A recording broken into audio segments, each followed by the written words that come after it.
What's going on, everybody? It's me, Truck. I promised a story today, so I got a story. Okay, all right. We're talking about South Street, Philadelphia. Yes, South Street, the amazing South Street. That's where, on the weekends and even during the week, many young folk, all the way up to the elderly, go take a stroll during the day or even in the evening. At South Street actually runs from South Broad Street all the way down to, I believe, Columbus Avenue. If you walk across the bridge, Columbus used to be Delaware Avenue, and you have access to the Delaware River waterfront in Philadelphia where they have many activities. So it's a mega spot for everyone, right? So this story goes way, way back to 1989. Okay, so it's a couple rules with South Street. The first thing is you don't take your girlfriend. All right, you never take your girlfriend. These are rules from 1989, probably valid today. So you never take your girlfriend. Because if you take your girlfriend, there's going to be plenty of other women out there. So if you're not happy in your relationship, that's you go down there. You might be able to find a new girlfriend, right? Same thing with ladies. If you don't take your boyfriend down there, because there are plenty of guys down there. If you're looking for a a boyfriend, you can find one, right? Now, if you're madly in love, or something like that, or you're married, you go to South Street during the daytime because there's plenty of shopping, plenty of food, plenty of different restaurants and clubs and comedy clubs, and there's actually like spoken word clubs if you're into that. Whatever you want to find is on South Street, especially during the day and even during the evening. It's a lot of events going on there all the time. So that's the first rule. Second rule is in 1989, never try to feed a cop's horse. Never try to feed a cop's horse because back then they used to use horses to enforce crowd control. And let me tell you something: the horses are the most spectacular animal on earth. I always read in the Bible what horses were capable of doing. I always read about horses. I love horses. They're big, they're beautiful, and they are powerful. For instance, a perfect example why you don't try to feed the cop's horse is that 1987, young man decides to go up to feed the cop's horse. The cop on the horse, he shimmies a little to the side, pulls out his nightstick, cracks the young man on the back. He doesn't know if the young boy was trying to poison the horse or not. Young guys start yelling and screaming down the street. Cop takes off on the horse, starts chasing them. And you cannot outrun a horse. Especially there's five or six of them down there. Okay? Third thing, don't get smart with the police. Because I'm telling you, in 1989, I went down there with this guy named PK and his nephew and I believe his brother, younger brother, T.I. And we went down there, looking for young ladies to talk to. We're young. I believe I was maybe 19 or 20. Had a nice car, and everything. And so we're going down there to flirt and try to draw women to us, right? So we're down there and we're probably around 11 o'clock. And unfortunately, my boy PK, he brought his 13-year-old nephew from Hempstead, New York. Of course, he was older, so he took responsibility because he was visiting down in the Camden. So he took him with us. We took him with us to South Street. Well, this young man, okay, we had got split up. What happens when you go in a big group?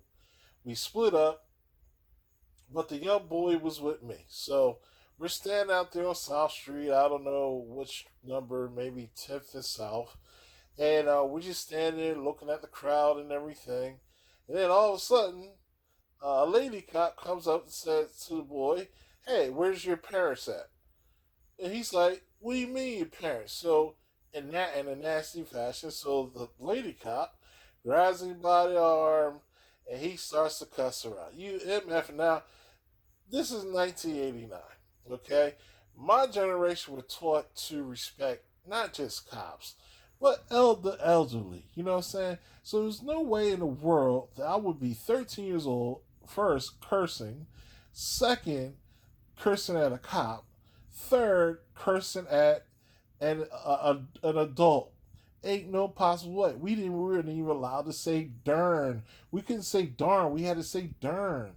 All right. So this kid, he's got all this filthy stuff coming out of his mouth. I attribute it to that, I guess, because he's from Hempstead, New York, right? So basically, he's cussing this cop out. I'm like, hey, what's going on? Well, where's his guardian? I said, well, his cousin's around here somewhere. He'd be back shortly. He had to step off for a second. He said, well, I'm taking him in until his guardian comes down to release him from custody. I'm like, well, you can't do that.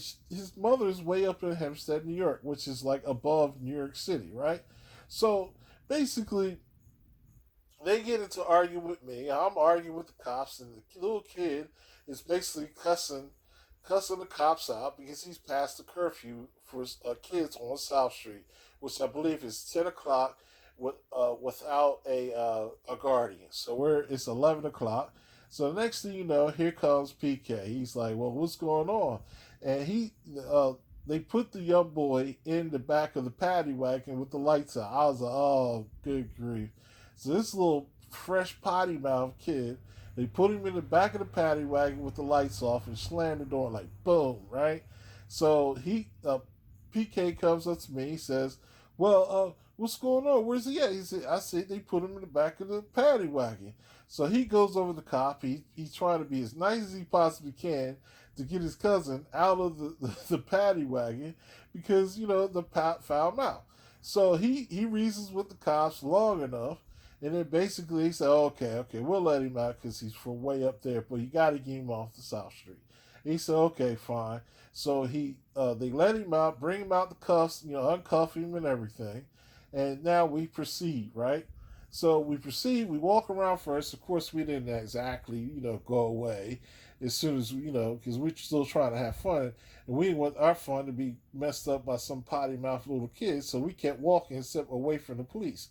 So next thing you know, we get separated again, but this time he's with the kid. He took him with him, right? So I'm out there. We had made a mutual meetup spot if we got lost, because I was the ride. I was driving them over there.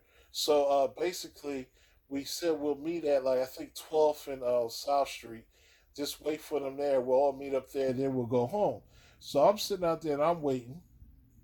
Next thing you know, the cop that I got into a little argument with, now I was respectful of the cop. I was just using logic with the cop. But of course, sometimes, well, a lot of times if you're black, you talk back to the cops or you actually reason with them. They don't like that. So, as a consequence, I had 12 to 15 cops surrounding me. I'm standing on the corner, and I'm actually literally, see, I was young and dumb. I was literally laughing because I was like, well, they can't shoot me. I don't have a gun. Well, of course, they could have shot me, and they used to do that all the time, especially under Frank Rizzo, the mayor of Philadelphia, the former police chief.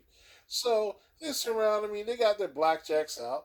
And I'm just looking at it, and I guess they were trying to intimidate me because they kept getting smart, and I just kept talking back.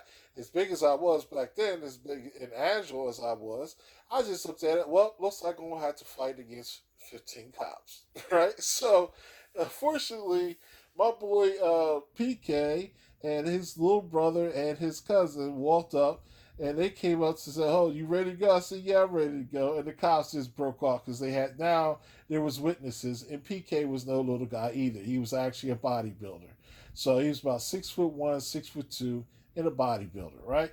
So basically, we walk away. He was like, "Man, they was about to whip your behind." I said, "Man, they was gonna do nothing, and if they did try, I'd have got them first, right?" So basically, that's one story that I have from South Street. And mind you, if you're ever in New Orleans or any one of these cities, whereas they use police for on horseback to deal with crowd control, let me tell you something. Do not resist against those cops with them horses. I'm telling you, many have tried to resist against them, and just as many have failed. I've seen people go up against the cop, say, "I'm not getting out the street." Cop does a little move with the horse, knocks the person down with the back of the horse. Boom, just like that.